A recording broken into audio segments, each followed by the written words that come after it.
Hello and welcome to the board. आज हमारे साथ जो शख्स हैं, आप शायद नहीं जानते होंगे। उनके बारे में मैं थोड़ा सा ब्रीफ कर देता हूं। जिन्होंने एक दो नहीं, बहुत सारे एग्जाम आपके लाइन से निकाले हुए हैं। मैं एसएससी की ही बात कर रहा हूं। तो एक बार हम लोग जानने की कोशिश करेंगे। आज हमारे साथ हैं देवयान दीक्षित सर, जिन्होंने एसएससी सीजीएल 2022 में, और सबसे अहम बात मैं अगर करूं तो फर्स्ट अटेम्प्ट में, ऐसा बहुत कम हो पाता है कि लोग पहले अटेम्प्ट में, मैंने अक्सर देखा 1 साल 2 साल, हालांकि लोगों को 3 4 साल भी लग जाते हैं, लेकिन फर्स्ट अटेम्प्ट में किसी ने प्री और मेंस निकालना एक बहुत ही बड़ा अचीवमेंट होता है। इनकी जो पोस्ट आई, रैंक आई है अभी 1196, 1196 रैंक है।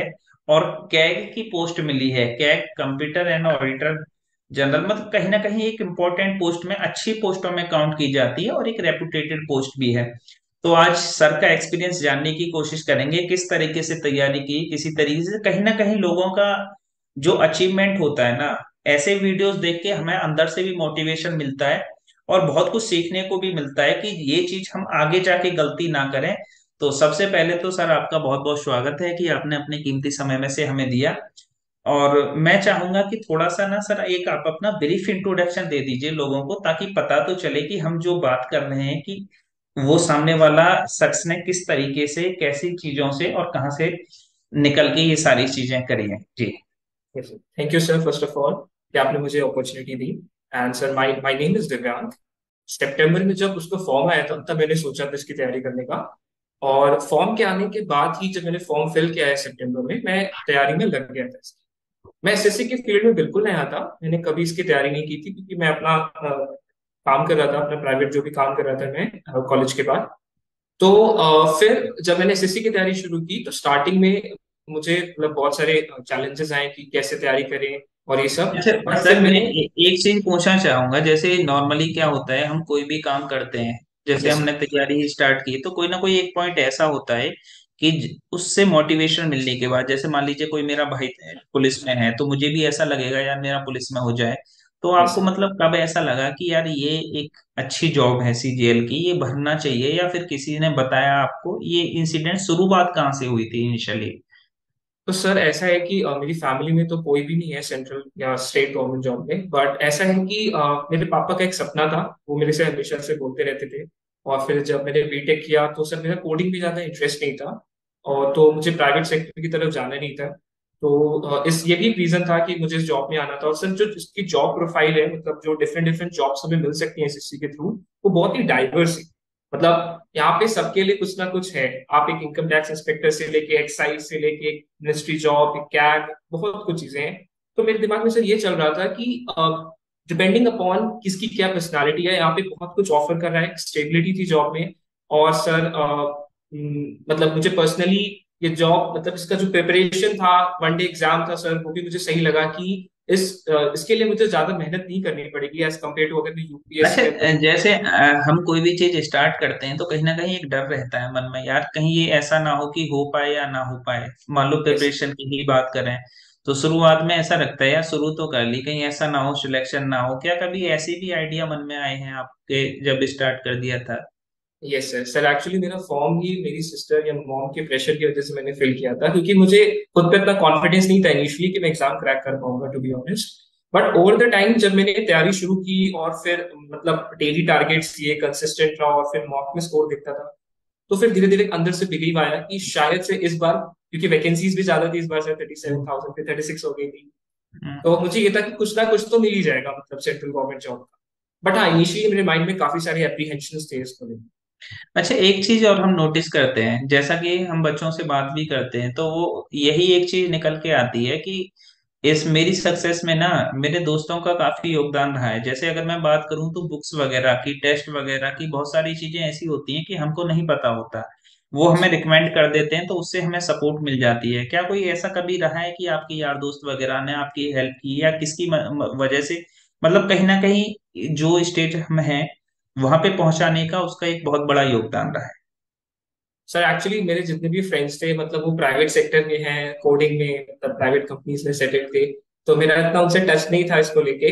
तो मैंने यूट्यूब पे जैसे टॉपर स्टॉक के वीडियो से आइडिया लगाया कि मतलब कौन सी बुक सही है, कम टाइम में कैसे इसको कर सकते हैं। और फिर मैंने सर उसी को फॉलो करने की कोशिश की, मेकिंग सम चेंजेस, मतलब पर्सनलाइज चेंजेस करें और उसको अडॉप्ट करने की कोशिश की कि कैसे इसको अचीव करके अपने टारगेट तक पहुंच सकते हैं।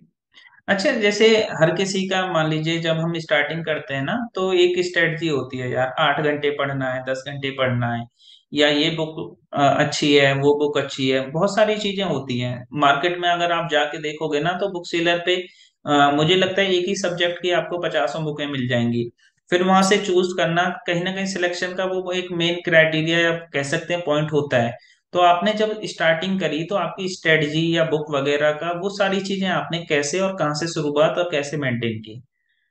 सर मेरा मेन फोकस इस पे था, किसी भी एग्जाम को स्टार्ट करने से पहले हमें सिलेबस को देखना चाहिए सबसे पहले। सिलेबस देखने के बाद सेकंड मेरा ये ऑब्जेक्टिव था, क्योंकि मेरे पास टाइम बहुत कम था, सितंबर में था और दिसंबर में मेरा एग्जाम था, क्लियर होता। हम्म। तो मेरा ये टारगेट था कि सबसे पहले प्रीवियस ईयर क्वेश्चंस को कर लेते हैं, हम्म। क्योंकि वो एक गाइडलाइंस हैं जो हमें ब्लूप्रिंट बना के देंगे कि आगे कैसे अपनी तैयारी को बेस। तो सर मेरा पहले जो फोकस था वो ये था कि एसएससी के जितने भी प्रीवियस ईयर के क्वेश्चंस हैं, खासकर ये टीसीएस वाले से, जब से टीसीएस का नया पैटर्न आया है, हम्म। कि पहले मैं इसको कंप्लीट कर लूंगा और फिर अगर टाइम मिलेगा तो वापस जाके पुराने पैटर्न्स पे देखूंगा, वरना नहीं जाऊंगा। तो सर मैंने प्रीवियस ईयर क्वेश्चंस जितनी भी बुक्स आती हैं, इंग्लिश, मैथ्स और जीएस और रीजनिंग की, मैंने इन्हीं का यूज किया स्टार्टिंग में सबसे पहले अपना बेस बनाने के और ये मॉक टेस्ट वगैरह भी लगाए थे क्या सर आपने सिलेक्शन लिए। के हाँ, लिए? तो सर जैसे इनिशियली जब मैं ऑलीवुड के बारे में इनिशियली नहीं जानता था, तो जो हॉलीवुड के फ्री जो आते हैं वीकेंड में टेस्ट एसएससी वीकली वाले, लाइव टेस्ट। हाँ सर मैंने वहीं से स्टार्ट किया सबसे पहले इसको देना। तो उसमें मेरे नंबर्स स्टार्टिंग में इतने अच्छे नहीं आ रहे थे, जैसे like let's say 110 120 out of 200। तो उससे बट ये लग रहा था कि मेहनत बहुत करनी है, और फिर जो एनालिसिस होती है थी टेस्ट की, जिसमें मिस्टेक्स और क्वेश्चंस को कैसे सॉल्व करना है, उसको मैं नोट डाउन करता था अपनी नोटबुक मिस्टेक्स। ऑलीवुड का मॉक टेस्ट हम जैसा कि टॉपरों से पूछते हैं, ज्यादातर 99% यही बोलते हैं कि सर हमने लोगों ने हॉलीवुड की एक खास बात ये भी होती है कि क्वांटिटी क्वालिटी अच्छी होती है, क्वांटिटी में भले ही कम दे, कम टेस्ट से वो हो जाए, तो उसका कहीं ना कहीं योगदान आपके उसमें रहा है। चलिए, ये तो बिल्कुल अच्छी सर। बात है। अच्छा, मैं एक चीज और जानना चाहूंगा, थोड़ा सा पर्सनल भी है, कि जैसे मान लीजिए जब आपका सिलेक्शन नहीं हुआ था उस ड्यूरेशन में, और अभी सिलेक्शन हो गया, जो अड़ोसी पड़ोसी हैं या फिर आपके जानकारी वाले लोग हैं, तो मतलब कितना कुछ चेंजेस देखने को मिला? जैसे हम बात करें तो अड़ोसी पड़ोसी हमको पहले किसी दूसरी नजर से देखते थे, या हम अपने माँ बाप की बात करें, फादर्स मदर्स की बात करें, तो उनके बिहेवियर में या लोगों का बिहेवियर उनके लिए, ये सारी चीजें मतलब कितना चेंजेस आपको लग रहा है तब और अब में? सर एक्चुअली जब कोई भी हो, सर किसी की भी लाइफ में जब उसे इनिशियली सक्सेस या ब्रेक थ्रू नहीं मिलता है, तो बहुत सारे क्वेश्चंस रेज किए जाते हैं उसको लेके। हम्म। और ऐसा माना जाता है कि कुछ नहीं कर रहा है, टाइम वेस्ट कर रहा है, और मतलब जितना भी नेगेटिव सोच सकते हैं वो सोच लेते हैं आपके लिए, और वो उनके एक्शन से या उनके फेशियल एक्सप्रेशन से वो चीजें भी समझ में आने लगती हैं। तो मेरे साथ भी सर ऐसे ही हुआ, क्योंकि मैं अपना छोटा मोटा अपना काम करता था बीटेक के बाद। तो लोग ऐसे क्वेश्चंस करते थे कि क्या कर रहा है घर पे, क्या कर रहा है, मतलब कुछ नहीं कर रहा है, टाइम वेस्ट कर रहा है, बीटेक कर लिया। तो बट सर जब रिजल्ट आया है तो लोगों के वही एक्सप्रेशन चेंज हो जाते हैं कि मुझे तो पता ही था, तुम ही करोगे, तुम नहीं करोगे तो हम्म। कौन करेगा। तो सर वो सब चीजें रहती हैं। अच्छा, एक चीज और मैं जानना चाह रहा था, जैसे मान लीजिए कोई स्टूडेंट है, मैं अपने आप को ही मान लेता हूँ, जैसे फ्रेशर, मुझे कोई भी आइडिया नहीं है, मैंने कहीं से सुना, मेरे दोस्त ने बताया कि एसएससी सीजीएल में अच्छी पोस्ट आती है, अच्छी जॉब है, मुझे एक स्टार्टिंग करनी है, मतलब मुझे सिलेक्शन लेना ही लेना है किसी भी सूरत में, तो मुझे सबसे पहले क्या क्या चीजों का ध्यान रखना चाहिए, मतलब मुझे स्टार्टिंग कहाँ से करनी चाहिए, और स्टेप बाय स्टेप मेरे क्या वो रहेंगे कि मैं अपना सिलेक्शन तक पहुंच जाऊं? प्लीज सर इसके सबसे बारे में थोड़ा सा कुछ बताइए। सर जैसे सबसे पहले आपको तो सिलेबस सबसे पहले आपके सामने होना चाहिए कि क्या क्या पढ़ना है। हम्म। सेकेंडली चीज सर, जैसे अगर अब मैं बिल्कुल फ्रेशर हूँ तो मुझे कुछ नहीं आता है, मतलब एकदम नल। तो जैसे लेट्स से मैंने रीजनिंग पिक किया, रीजनिंग में टॉपिक है कोडिंग डिकोडिंग। तो मैं सबसे हम्म। पहले कोडिंग डिकोडिंग को यूट्यूब में सर्च मारा मैंने, वीडियोस देखे कोडिंग डिकोडिंग के कॉन्सेप्ट को समझा। फिर जाके मैंने क्वेश्चंस लगाए, उसके प्रीवियस ईयर क्वेश्चंस या जो भी सेक्शनल क्वेश्चंस मिलते हैं, मैंने उसके थ्रू उसकी प्रैक्टिस की। और मैंने ये कंफर्म करा कि टॉपिक मुझे आया कि नहीं आया, और जब तक ये मुझे हम्म। टॉपिक नहीं आया मैं सेकंड टॉपिक पे मूव नहीं करूँ। तो इस तरीके से आप टॉपिक पकड़िए इनिशियली सिलेबस से, उसको सर्च करिए, उसको पढ़िए, चाहे प्रीवियस ईयर क्वेश्चन या बुक से, वो डिपेंडिंग अपॉन कि किसमें किसको ज्यादा कन्वीनियंस है। उस हिसाब से उस टॉपिक को कंप्लीट करिए। फिर ऐसे हर सब्जेक्ट को आप मतलब डेली स्केड्यूल बना के करिए अगर हो सके तो। जैसे सर मॉर्निंग में जब मैं उठता था तो माइंड काफी फ्रेश रहता है, तो आप वो कैब हम्म। अपने कर ली, इडियम्स कर ली, क्योंकि रटना होता है उसमें मोस्ट ऑफ द टाइम्स, और वन वर्ड सब्स्टिट्यूशन हो गया। और चाहे तो जीके स्टार्टिंग भी उसके बाद थोड़ा सा ब्रेक लेके खत्म कर सकते हो, क्योंकि सर रात में फिर दिमाग इतना थक जाता है कि ये चीजें कहीं ना कहीं रिजेक्ट करने लग जाता है। हम्म। फिर आप दोपहर में आपने मैथ्स कर ली, फिर रीजनिंग कर ली, सर ऐसे करके। अच्छा, एक चीज और मैं पूछना चाहूंगा। जैसा कि आप जानते हैं अभी 2022 में ना आपका सिलेबस चेंज हुआ है मैथ के। यस। मैं मेंस की बात करूं तो इससे पहले क्या मैथ और इंग्लिश आते थे, अभी जीके जीएस और रीजनिंग भी शामिल हो गए। थोड़ा सा मैं ये जानना चाहूंगा कि जैसे अभी कुछ एक्स्ट्रा ऐड हुए हैं, क्या इसका कोई फर्क पड़ा है? मतलब कोई जो नए स्टूडेंट है, काफी बच्चे बोलते हैं पहले सिलेक्शन आसान था या अभी आसान है, तो मतलब आपको क्या लगता है कि इन चीजों से क्या कुछ फर्क पड़ता है या नॉर्मल सी चीज है, जैसा पहले था ऐसा ही अभी? आपके विचार क्या है इसमें? सर एक्चुअली ये मेरा फर्स्ट अटेम्प्ट था, और फर्स्ट अटेम्प्ट में ही पैटर्न उन्होंने चेंज किया। But hmm. स्टिल मैंने जो चीज नोटिस की है लोगों से बात करके, कि जो बैंकिंग एस्पिरेंट्स थे वो भी इसमें फील्ड में आए हैं अच्छे खासे। हम्म। और इनफैक्ट यूपीएससी एस्पिरेंट्स भी हैं जिनको इस बार काफी अच्छी रैंक आई है, और वो उसमें आए हैं जीएस, और सी सेट उनका रहता है तो उनकी मैथ्स और रीजनिंग हो जाती है उनसे। तो सर हम्म। फायदा मिला है। बाहर वाले लोग जिसमें पहले पार्ट नहीं लेते थे उनको भी बहुत फायदा मिला है।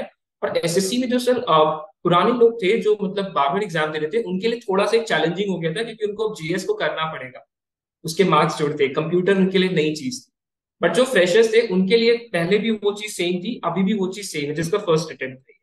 बट हाँ, जिसका सेकंड थर्ड अटेम्प्ट था उसको कुछ एक्स्ट्रा एड ऑन करने की जरूरत पड़ी थी इस बार, अदरवाइज ऐसा नहीं होता था। तो ये चीज सर मैंने नोटिस की सर एक चीज और जो अक्सर बच्चे तैयारी करते हैं, मैं जो सुनता हूँ, बात होती है काफी बच्चों से, तो ये चीज निकल के आती है कि एक टाइम ड्यूरेशन के बाद ना वो थोड़ा सा मतलब अपने आप को ऐसा करने लग जाते हैं, यार मैं तैयारी छोड़ ही दूं, क्या होगा नहीं होगा। दूसरा, कहीं ना कहीं घर वालों का दबाव भी आता है। प्लस बहुत सारे कोइंसिडेंट्स ऐसे होते हैं कि कभी किसी के चोट लग गई, बुखार आ गया, मतलब अनएक्सपेक्टेड जो होते हैं वो बहुत सारी चीजें होती हैं। तो वो सारी चीजें हर किसी, मुझे लगता है हर किसी की में आते हैं। आप तैयारी कर रहे हो, एक बार नहीं हो पाया, दूसरी बार ट्राई करते हो, फिर घर वालों का प्रेशर वगैरह। क्या आपकी लाइफ में भी कभी कुछ ऐसा स्टेज आया था कि यार लगा कि अभी ये छोड़ देना चाहिए, कुछ और कर लेना चाहिए, या घर वालों का कुछ ऐसा प्रेशर रहा हो और उसको आपने किस तरीके से ये सारी चीजें मेंटेन करके रखी और अपनी ये फाइनल स्टेज तक आप सिलेक्शन तक पहुंच पाए उसको? सर। मेरे मम्मी पापा का सपोर्ट हमेशा से रहा है, तो हम्म। उनको मेरे जितना मुझे खुद पे कॉन्फिडेंस नहीं उनको उससे ज्यादा रहा है, तो उससे मुझे वहां से थोड़ा पॉजिटिव एनर्जी मिलती थी। बट बिल्कुल। सर जैसे ऑब्स्टेकल्स आपने बोला, तो किसी के साथ कभी भी कुछ भी हो सकता है, लाइफ पूरी अनप्रिडिक्टेबल है। तो सर मैंने एक चीज जो लेसन सीखा है अपनी शॉर्ट 3 to 4 या 5 मंथ्स की जर्नी में, वो ये है कि आप कोई भी काम को कल पे मत रखो कि मैं काम कल कर लूंगा। आपको पता हम्म। ही नहीं है कल आप क्या पता आपको फीवर आ जाए। तो बिल्कुल। आप अपने टारगेट्स को जो आज अचीव करो, पर अगर टाइम बच रहा है तो थोड़ा और अचीव कर लो ना, क्या जा रहा है, क्योंकि हम्म। टाइम का है और हमें जॉब चाहिए। तो सर हम्म। ऑब्स्टेकल्स आए थे लाइफ में, लाइक जैसे फादर का मेरा ट्रीटमेंट चल रहा था उनका हॉस्पिटल में, और मुझे अर्निंग भी करनी पड़ती थी फाइनेंशियली सपोर्ट करने के लिए। और फिर हम्म। जो भी टाइम बचता था मुझे 3 4 घंटे 5 घंटे उसमें मैं पढ़ने की कोशिश करता था, अगर माइंड मेरा थोड़ा सा प्री ऑक्यूपाइड रहता था, बट तब भी पढ़ना पड़ता था मुझे। तो सर ये हम्म। चैलेंजेस होते हैं। तो सर ये कि अगर आपका कोई गोल है तो आपकी खुद की रिस्पॉन्सिबिलिटी है, आप किसी और से एक्सपेक्ट नहीं कर सकते हो कि वो आपको मोटिवेट करेगा। तो आपको अच्छा, खुद। दिव्यांग जी एक चीज और मैं जानना चाह रहा था आपसे। जैसे अभी आपकी कैग पोस्ट मिल गई है, तो यस सर। अभी मतलब यहीं पे आपको सेटिस्फेक्शन मिल गया, या फिर आगे भी जैसे वैकेंसी आने वाली है तो अपने आप को अपडेट करोगे, या फिर अगले 5 साल में मैं अगर देखूं तो आप अपने आप को क्या लगता है यार ये चीज हो जाए, या कहाँ देखना चाहते हो 5 साल के बाद कि वहां पे जाके ना पहुंचना वही है फाइनली? होता है ना, मैंने बहुत सारे सीजीएल को देखा है कि अभी अब मान लीजिए इंस्पेक्टर का भर दिया, फिर वहां से जाके डिफेंस एमईए का भर दिया अपने आप को अपडेट करने के, क्योंकि सीजीएल का क्या है कि एक बार सेलेक्ट हो जाए ना तो मैंने अक्सर देखा है वो स्टूडेंट होता ही जाता है। तो क्या आप अपने आप को 5 साल के बाद कहाँ देखना चाहते हैं, किस पोस्ट पे देखना चाहते हैं? सर इस एग्जाम की तैयारी मैंने बहुत शॉर्ट टाइम में की थी, तो मैं अपना 100% तो नहीं दे पाया हूँ इस एग्जाम में। तो हम्म। डेफिनेटली 2023 मेरे हिट लिस्ट पे है कि मुझे एग्जाम देनी देना है। और हम्म। मुझे sir income tax inspector home state में, एक्साइज इंस्पेक्टर होम स्टेट में, ये मेरा टारगेट रहेगा, जिसके लिए मैं ट्राई करूंगा। Let's see hmm. सर क्या उसमें रहता है आगे।